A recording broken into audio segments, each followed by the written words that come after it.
So I want to talk today a little bit about the FITSNews tip line. If you've never been there, very easy to find. Just go to FITSNews.com, look for the Make Contact link. And if you click on that, there's a little box. You can enter pretty much anything you want. In fact, you don't even have to use your real email. I've gotten several emails that have said things like, screw you at gofyourself.com. So we get all sorts of feedback on the tip line, but we love it.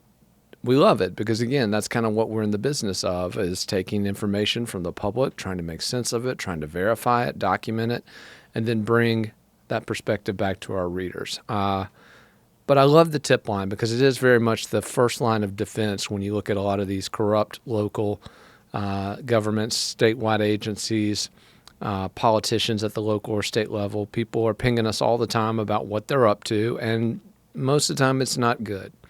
Most of the time, they're not up to benevolent leadership or altruistic motivation. Usually they are patting their pockets or rewarding their friends or a little of both. But yeah, it's the first line of defense, though, against bad government. And this morning, our tip line received an interesting message from somebody who got up very early, obviously had his coffee before I did, his or her coffee before I did, but sent us a message about some changes to zoning laws in Richland County. Now, again, I know that makes a lot of you yawn when you hear zoning laws, but it's important. In fact, if you own property, it's very important. And if you own property in Richland County, South Carolina, which is one of the biggest counties in the state of South Carolina, it's very important to you right now because the county is about to pass a sweeping change to its zoning regulations, one which would allow county officials to basically plop low-income housing pretty much anywhere they want in the county.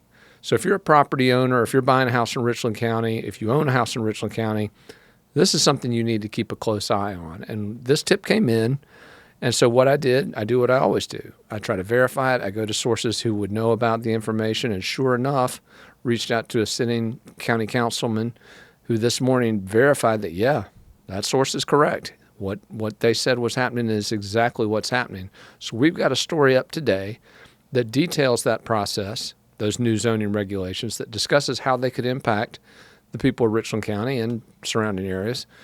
And it's all, again, because of somebody taking the time to send a tip through our tip line. So not only did I want to draw folks' attention to that story today, but more importantly, I wanted to let them know a little bit about the behind-the-scenes process that led to that story, which is a single citizen picking up on something that hasn't been covered or has been undercovered by the mainstream media, sending it to us and watching us do what we do with it. So I would encourage anybody out there, whether it's a state-level politician, local law enforcement person, local solicitor, you name it. If you've got a tip, you think it's something we need to know about, something other folks in your area need to know about, let us know in that tip line. And again, go to FITSNews.com and just click the Make Contact tab.